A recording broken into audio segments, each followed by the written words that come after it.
Итак, здравствуйте, уважаемые зрители! В этом видео я вам покажу, как уменьшить экран. Вот увидите, у меня сейчас на мониторе увеличены все ярлыки, да?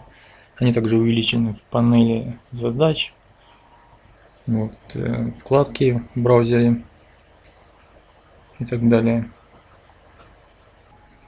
Вот.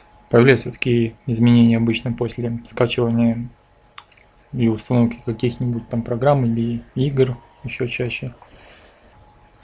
Происходит такой вот сбой в настройках, и сейчас мы попробуем его исправить.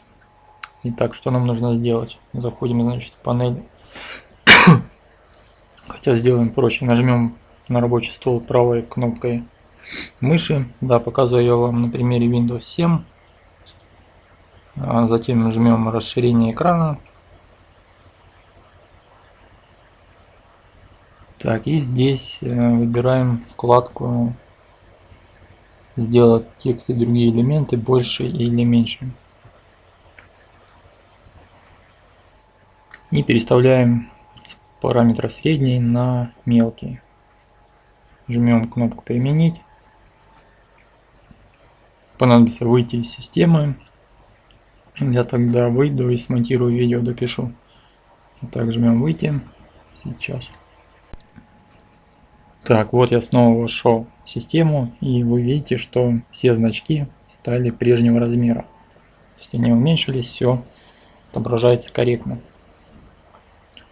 Вот. Но если вам не помогло и у вас увеличились вот чисто ярлыки на рабочем столе, то вы можете уменьшить их, сначала выделив, зажав Ctrl-A, и затем можете поскроллить, ну, роликом повращать просто на мышке.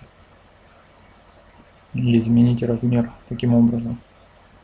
Это обычно помогает, когда такие вот разрывы получаются, да, и ярлыки увеличены.